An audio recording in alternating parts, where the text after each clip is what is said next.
Jai Ma. So, Sri Aurobindo now raises this question: how is it that the ignorance exists? So, we have slightly touched upon what ignorance is, and as long as this understanding goes, it's easier to understand that, well, ignorance is state which is moving towards knowledge. But then the extreme result of ignorance, that also exists. The inconscient, which is the extreme result, complete division. So, how are we to understand that? And so, Sri Aurobindo, he'll take us this thoroughly through several chapters. But on page 506, he goes back to the background because in the Vedas it starts. The distinction between the knowledge and the ignorance begins with the hymns of the Rig Veda. Here, knowledge appears to signify a consciousness of the truth, the right, Satyam Ritam, and of all that is of the order of the truth and right.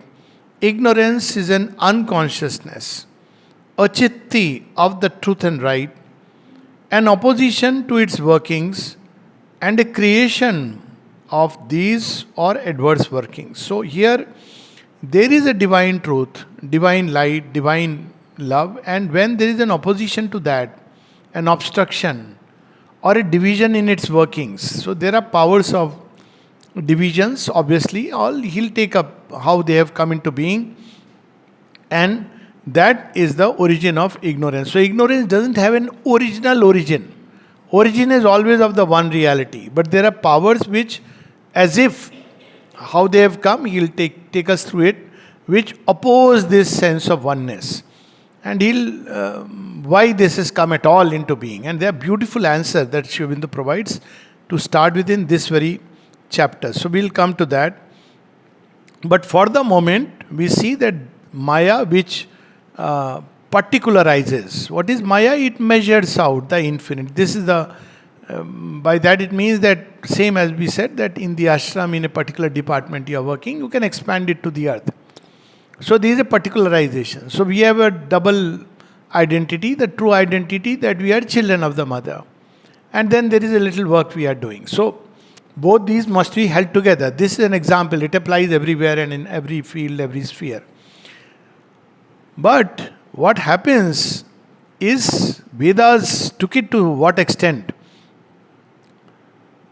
So this limited knowledge becomes not only false knowledge, it turned into falsehood and supported in that aspect by the sons of darkness and division, enemies of the divine endeavor in man, the assailants, robbers, coverers of his light of knowledge. We can take a simple example that the Prime Minister may be a good man. I am giving just an example, okay, not for any party or anything. And then he has some ministers. Let's say that the main ministers are also good. But then there is a whole parliament and several people, and they have allocated funds, and then slowly as it goes there, it is being misused because there are those who, instead of working on behalf of, they begin to as if they are independent. And then they start at some point oppose if the main prime minister begins to question them. Because now they are fine as long as you allow the robbery to continue. But the moment this robbery begins to be questioned, these fellows start opposing the divine plan. This is exactly what we see today, incidentally, because very often people speak about the action of the supramental truth. So Sri Aurobindo was asked that, wonderful, that there will be no more wars now that the supermind has descended. So Sri Aurobindo writes, when the supermind descends, he said, it's more likely that it is through war that the manifestation will take place. Because as long as you allow people to continue in their fixed ways, there is no problem. The moment you stop or the moment you correct, the moment you try to reorient them to the original truth, there is an opposition. We know it in several ways. So the Vedas speak about the divine Maya and the undivine Maya. We are on page 507. That which creates false mental forms and appearances, and hence the later significance of this world, which seems to have meant originally a formative power of knowledge, the true magic of the supreme mage, the divine magician, which is Maya, but was also used for the adverse formative power of a lower knowledge. So we have now Daivi Maya and Adaivi Maya. This is the original Vedic term. It's not Vidya, Vidya. Vidya and Avidya come later. So Daivi Maya and Adaivi Maya. Why Adaivi Maya and Adaivi Maya turns into Rakshasi Maya, Asuri Maya. So why Maya? Because Maya simply means a formative power. That's all. So that formative power, something of that power is being misutilized or turned into creating opposition, division. Later on he'll take everything, that why it is allowed, all that will come. But right now, that this is how the Adaivi Maya works, as if it is opposing the plan. But as we know, other day we were also saying, even this opposition helps the divine work, but that's for later. So, the divine Maya is the knowledge of the truth of things, its essence, law, operation, which the gods possess, and on which they found their own eternal action and creation, and their building of their powers in the human being. So this is the Devanam, the power of the gods. They don't act based on external, the way we understand, our judgments. So that's why, once again, when somebody came and used to join in ancient times, this is still their instinct in Indian thought, even though misused many times, that if somebody went, took sannyas, joined an ashram, he had a name, it applies even now. So you may have defects and faults in your nature, there will be plenty, but still people who come, often this is a thing to be remembered. People come to the ashram and they suddenly, give you respect in any department. Now, if you think they are giving respect to me, you are mistaken. They are giving respect simply because now your name is connected to Sri Aurobindo. You see the difference? Otherwise, you are nobody. It's because you are like we are in Sri Aurobindo Ashram, so because our name is connected to Sri Aurobindo. So this was the original understanding. So as long as we too remember that, understand that we are representing Sri Aurobindo, it should be both ways. That when we behave with people, there is a letter of Sri Aurobindo to that extent. Very often the sadhaks forget that they are representing me and the mother in their dealings with people. Because ultimately what gets the adverse name? It's to their work. But the moment we remember that we are representing Sri Aurobindo, then see the whole thing changes. So, there is the Daivi Maya and Adaivi Maya. Why Adaivi? It is a distortion of the original. There is only one Maya, the Daivi Maya, formative power. It is misused. Like we may misuse the power of imagination. We may misuse the power of reason. We may misuse our emotions. But they are originally coming from the divine. Love can turn into us something very dark. Reason can turn into us something very vitriolic. Life, origin is divine, but it can turn into something very basal. So that's how it has happened. So there is the divine Maya and the undivine Maya.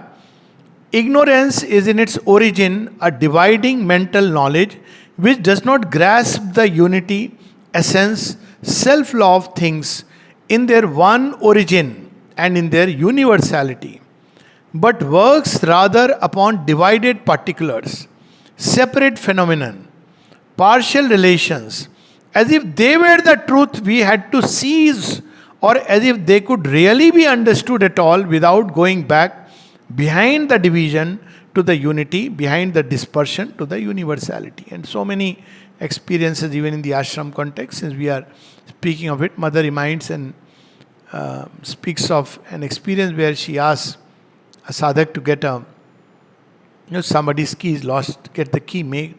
So the person goes to the department. It's a very funny story. So 5 o'clock the department closes, So the person goes 5:15 and says, key, no, Mother's orders 5 o'clock, the department should close. But mother has asked the key to be made. No, she has given the order that the department should close at 5. Now this is a strange situation. The person doesn't know what to say. And then, like a saving grace, he says, okay, you get it written from the mother, then I will do this. See, this is the whole thing, the change that takes place. This is the difference between we become rigid and we forget the original truth which has given birth. So, the knowledge is that which tends towards unification. So, what is the main difference between the two? Knowledge moves towards unity. And that's why many times we'll see certain stories where there is a reminder. And reminder, it leads to unity. How? We have Akrura's story is very famous. It's the conversion of a person who is, again, many of the asuras have taken birth all around Krishna, like gods have come. So Akrura is one of those who is a darker being. He is taken. Name is also very interesting, Akrura. So he is born but with the Kansa family. And he has been given this mission that somehow you lure Krishna to come to Mathura, and we are having a contact. There we are going to kill him. He knows. Now but his heart is, feeling very bad about it. What is this? What am I doing? He comes. Krishna knows the secret. He says, okay, come, I'll come. Now he is even more burdened. He was wishing, he says no. If he said no, at least I will say that, well, I tried my best, but it didn't work. And then the story goes, when they are taking a bath, then he has a vision that he is none else but Vishnu.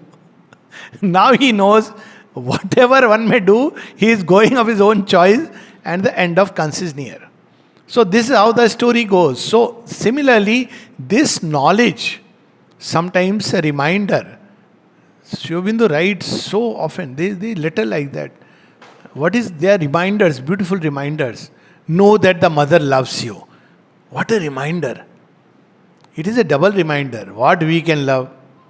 We can't even love a human being. We are loving the divine. But the divine mother loves us. So this reminder.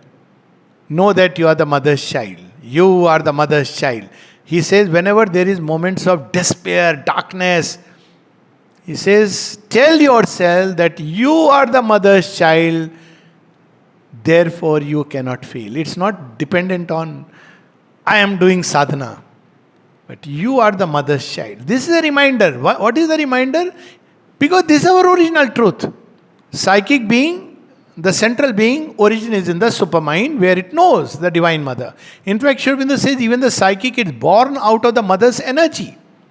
It is the divine mother's energy. So when we remind your mother's child, it's a healing. So many times I have seen, even in practice, medical, you just tell the person, instead of reinforcing this problem, this may happen, that may happen, then sometimes people add up, I know somebody had the same problem like yours. He died in 2 months' time. No, you better show to a doctor. You don't know you are doing good or bad. That will take its course, but at least remind your mother's child. That's it. She will take care. Tell the mother, offer it to the mother. She will decide our destiny. So that's where the smriti comes in. So what does it comes? It makes us forget the undivine Maya. And we misidentify ourselves. That's why the false identifications can strongly come in the way. I am somebody's child. I am somebody's this thing. I am mother's child. There are relations in the world. They have their place. They are means of evolution of each one. Or whatever way one wants to look at it. So there is the divine Maya and the undivine Maya. So knowledge is that which tends towards unification. And attaining to the supramental faculty seizes the oneness. There is a supramental faculty in which this oneness is seeing. That's the problem between disciples judging each other and the divine looking at each other. Arey, what is this fellow doing here? Mother has kept the person. She knows. I may not understand. Because I am seeing only a part. But she knows the total truth. It may be for conversion, it may be for whatever reason, we don't know. And often it can be quite erroneous and fallacious. But this seizes. Many people, Sri Aurobindo himself said, very interesting. He said, some of the very close disciples are great asuras. Why? Because they were Purvadeva and they fell. And to call them and convert them is one of the work he has undertaken. He had to explain all this. They all have to be here. Because this is a work undertaken. Why? Because if they change, it changes many of the prototypes in the world. So what way divine is looking at it and what is the way we are looking at it. And when you see his letters, it just, like wonder. The knowledge is that which tends towards unification. The essence, the self-law of existence, and views and deals with the multiplicity of things out of that light and plenitude in some sort, as does the divine himself from the highest height, whence he embraces the world. So he does, when the divine deals to each one differently, he doesn't give a standardized method. Any standardized technique is a sign or badge of ignorance. Still laboring under ignorance.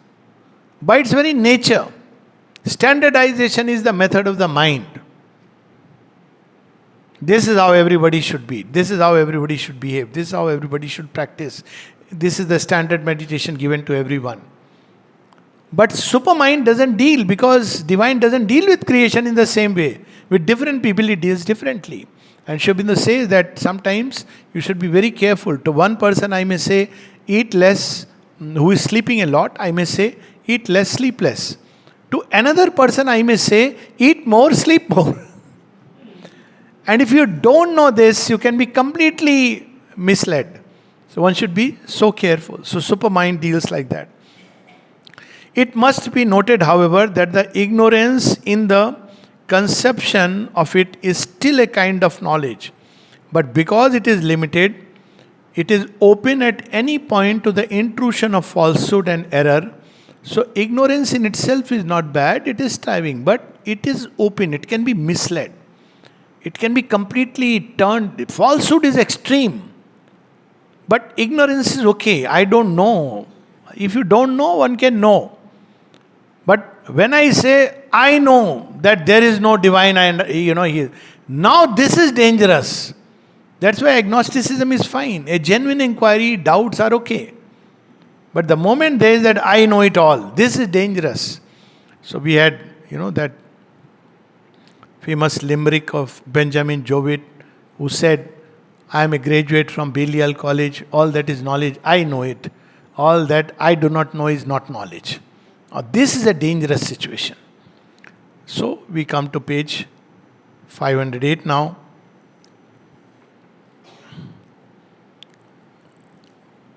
Or rather 508. So what are the implications? Implications is, if you say this is ignorance, that is knowledge, then there is a problem. How do I deal with everything here?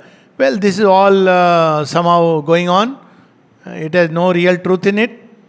Only that is truth. But if you take the other approach, so how does the dealing come? And he is talking about the truth of the one and the many.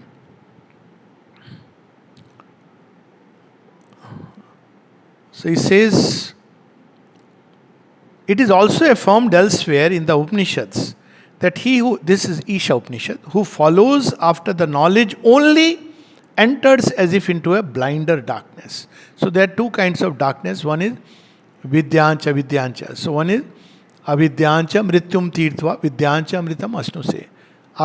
Andham tama pravishanti ye avidyam upasate.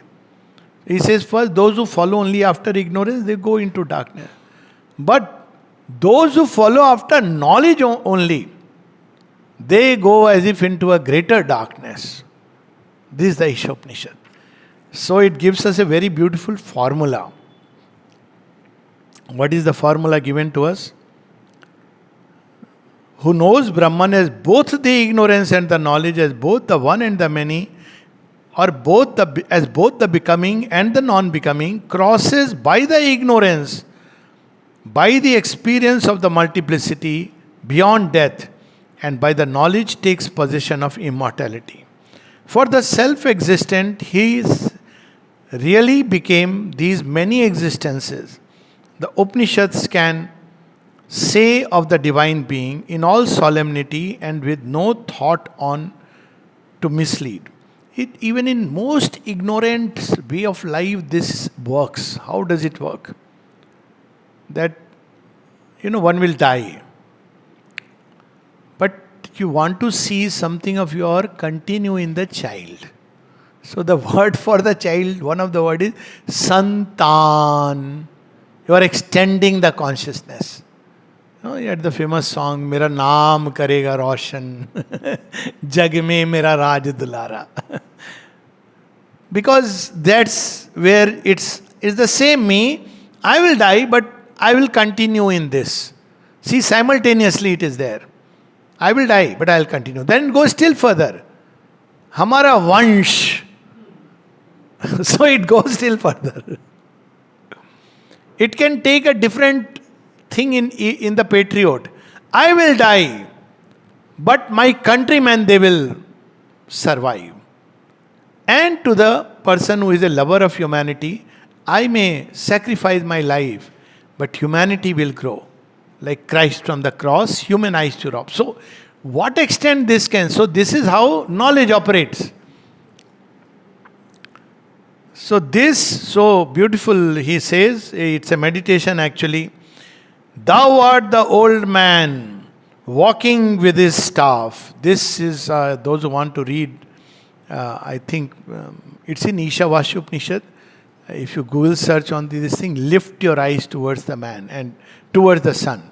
I think it is page 412 in the new volume, but in SABCL it's different page, I think 475, Ishavasya Upanishad. So there is the understanding how to look at the divine in everyone. Thou art this old man walking with his staff. Yonder boy and girl, this blue-winged bird, that red of eye, not thou seemest to be these things to the self-deluding mind of the ignorance.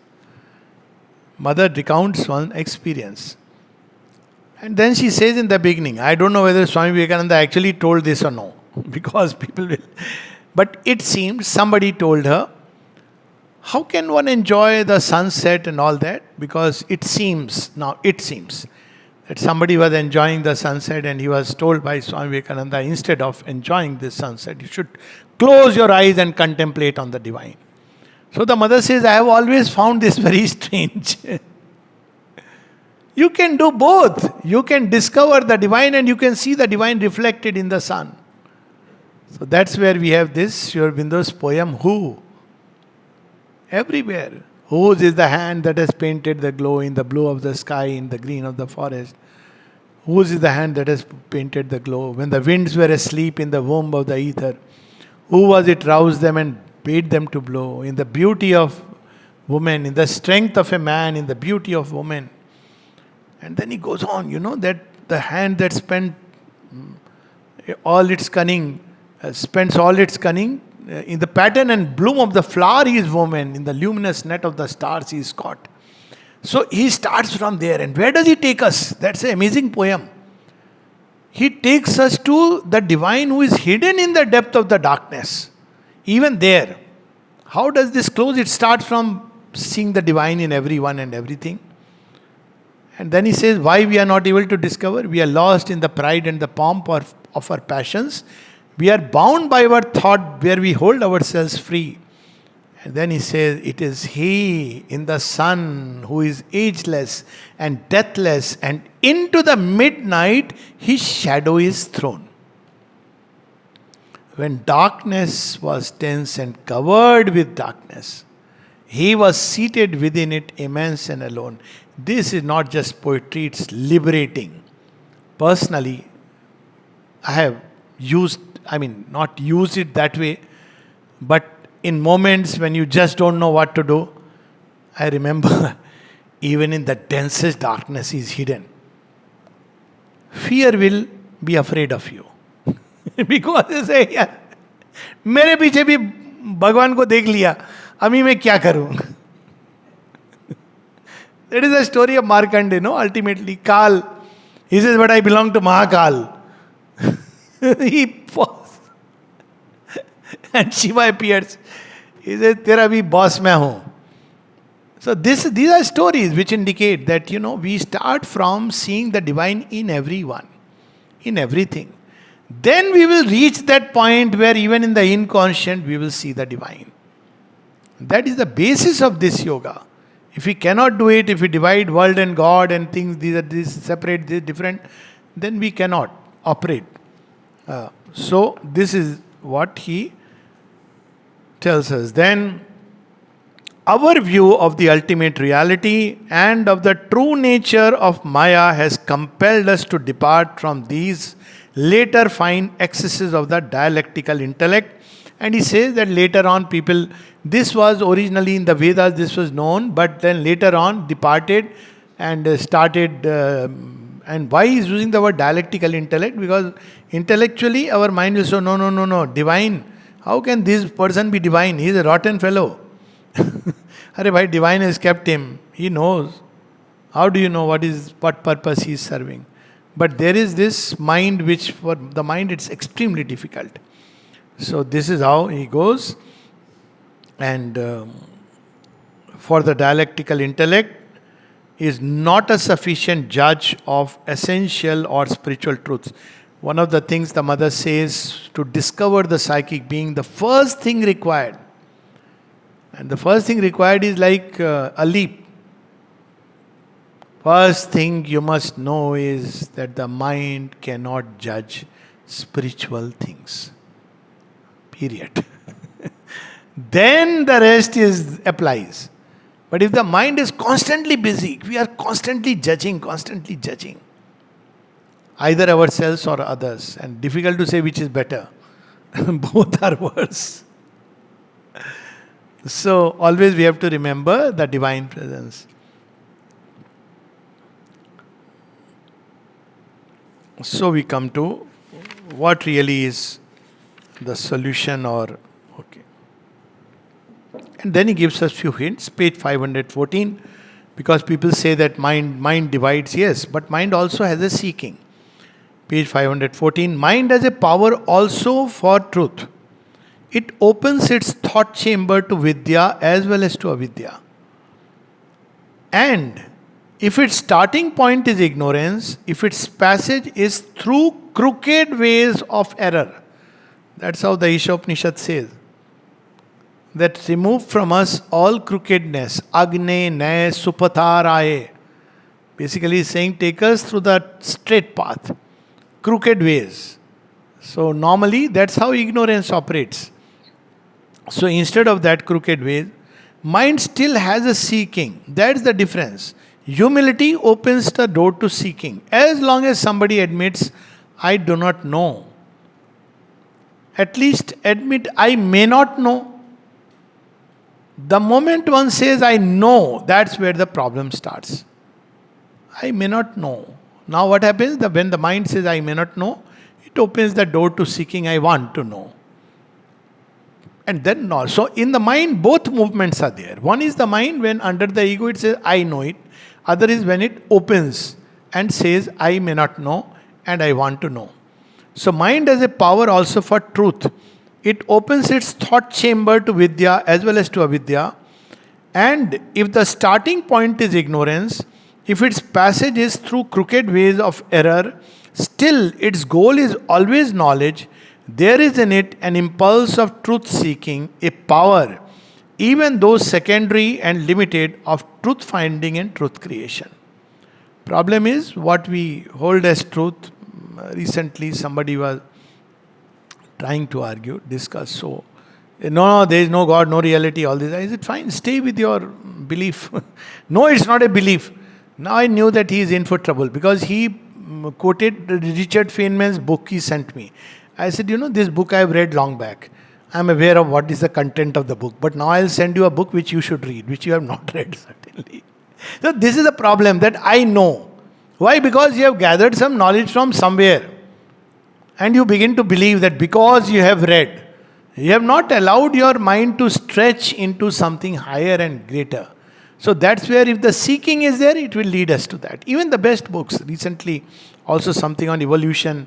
In Australia, everybody was showing me, this book, Homo sapiens. Who is the author? I'm forgetting. So, I read few pages, I said, but this is different. It talks about evolution, but it misses the real thing.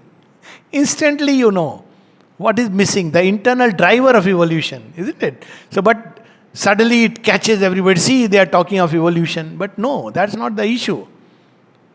Who is the driver of evolution? Is it inconscient energy or a conscious plan? If you take this much that I don't know, then you will reach. Then the doors will open. And now he says, takes us to still next level. All indeed changes when we penetrate the lower and the higher depths of consciousness and unite them in the one omnipresent reality. This is exactly what Sri Aurobindo has done. He opened both the doors, above and below. Normally, mystics say, we don't want to go below and see what is lying there. I'll go from here and चल खुसरो घर आपने अब रहना भाई विदेश. वो दुनिया मेरे बाबुल का घर, ये दुनिया ससुराल. That's why everybody believes ससुराल is not your parents' house. Because of these songwriters. You should make this sasural like your babul ka ghar. This is what every intelligent woman is doing, and every foolish husband believes, she is doing so nicely. If she says, I'll do it on the plan of my parents' place, he will say, no, do it as my parents say. But she will very gently, and ultimately, sasural has been replicated. This is with the Maika. So this division is that we start from mind and go there. This area, we don't know, we don't care to know, it's all ignorance, this all Maya. This is the great problem. So how did this ignorance come out? Now he is in giving us that if you penetrate, then you will know. This is why we see Sri Aurobindo going down into the inconscient. No mystic has done this. Vedic age is different. If you try to explain anyone, who will understand? That's why nobody could understand his withdrawal. Oh, he is the yogi of yogis. Why he has to leave his body like this? And he had written autobiographically in one of his poems that I have left the surface gods of mind and delved in a neither mysteries. I made an assignation, pilgrim of the night. I made an assignation with the night. In the abyss was fixed our rendezvous.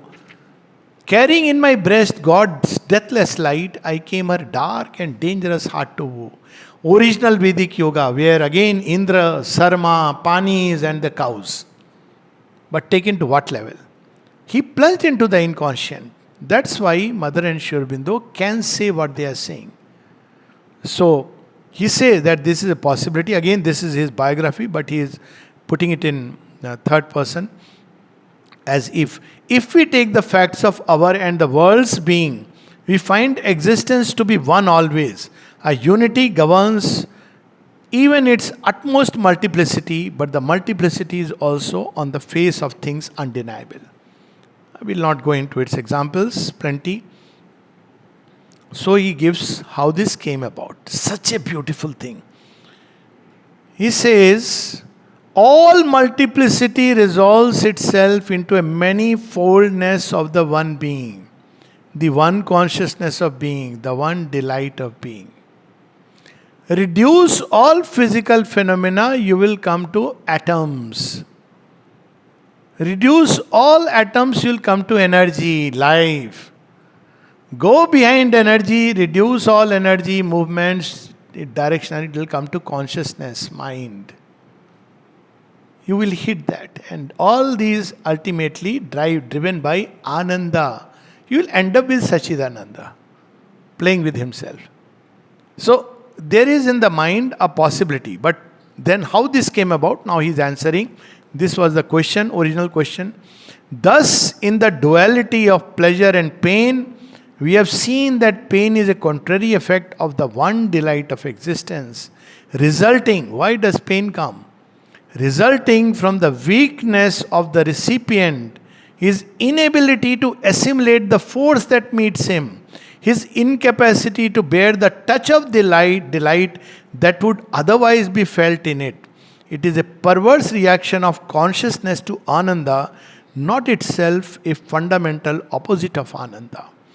That is shown by the significant fact that pain can pass into pleasure and pleasure into pain, and both resolve into the original Ananda. Evidence. One is, we know the famous song.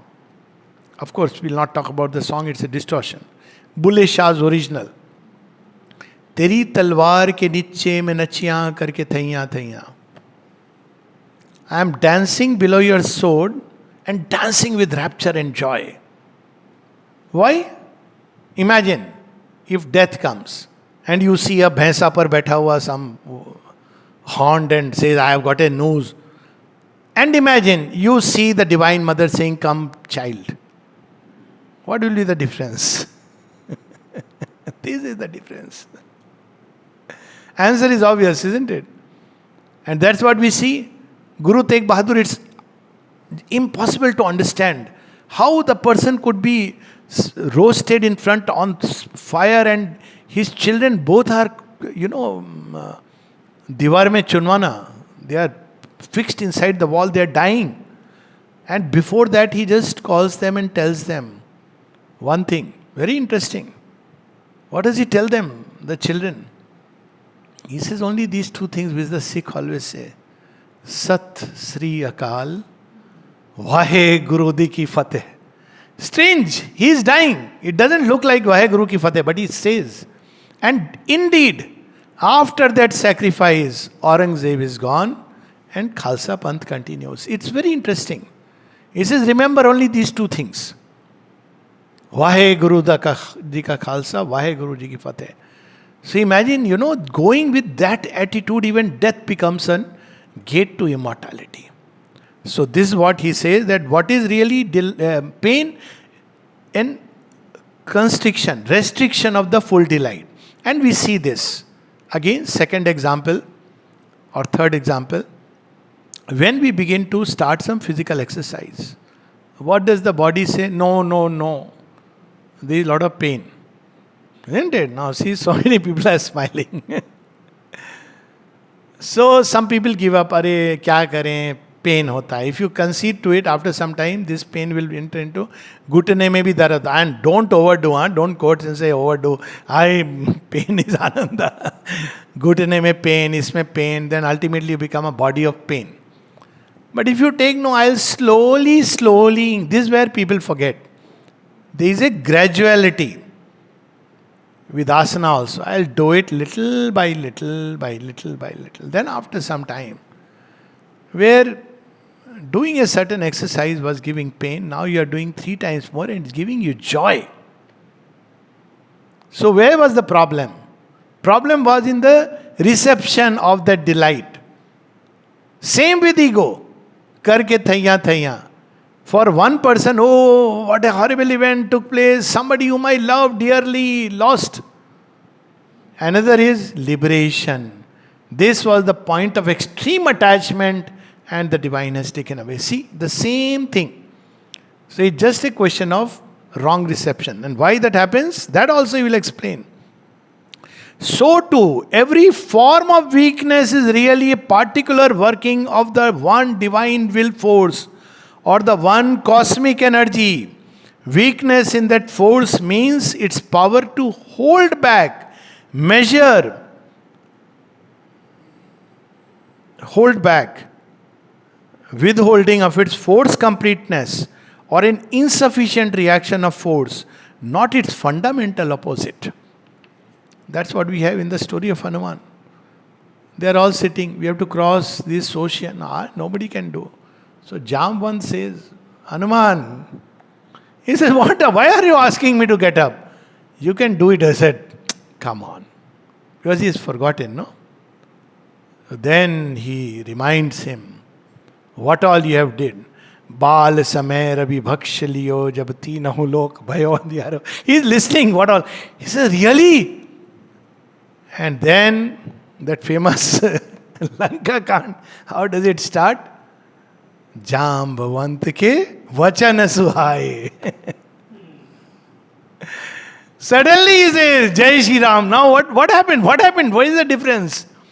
If we too can adopt this attitude that it is impossible for me as a limited formation. That's what people say, no, I can't conquer this difficulty. But if you say, I had heard once a very, apparent devotee or whatever, oh, this is okay, this is part of, and I was shocked. I said, difficulty is there, that is understandable, but I cannot overcome it. It's an impossibility because with the mother's grace, nothing is impossible. Keep on joining and one day she will make you cross. This is the original Ringa Ringa Roses. Papa, Mama holding us and making us cross. And the other is hide and seek. This is the original hide and seek. So hide and seek is what? Divine holds back his power. Why? Because if he gives us prematurely, we'll collapse. Holds back his delight so that we don't go mad. But it's not that forever it is like that. We can ask for it. And if we ask for it, we receive it. So this is the whole process of transformation he is revealing to us. So weakness is a withholding of the divine power. And he'll come to us when there is a need. Even in ordinary life, if person is not able to run, this, that, and there's Parkinsonism, let a snake come, see how he will run. Real experience I am telling you. He will run. Of course, you can't give this treatment. Doctors can't bring a snake and say, let me check your Parkinson. So this is incapacity. What we call ignorance is not really anything else than a power of the one divine knowledge will, or Maya. It is the capacity of the one consciousness similarly to regulate, to hold back, measure, relate in a particular way the action of its knowledge. You don't tell a child in kindergarten E equals to MC square. You tell a child E equals to elephant.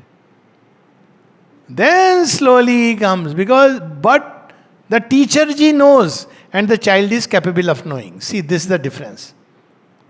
But at the right time, slowly he has to take him through all this, and then a time comes when he'll say E equals to MC square. How wonderful. Then somebody will say E equals to elephant. He'll say, okay, that's fine. That is done.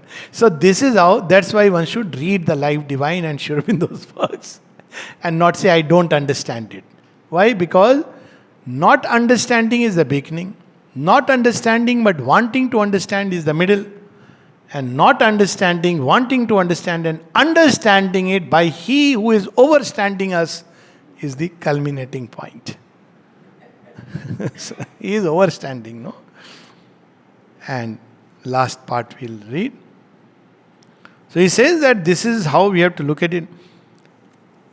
But in their fundamental relation, ignorance would not be an equal coexistent, it would be dependent on knowledge, a function or a contrary action of knowledge. So this is the basis, and with this we will stop. That basically ignorance is because the all-knowing has held back its knowledge.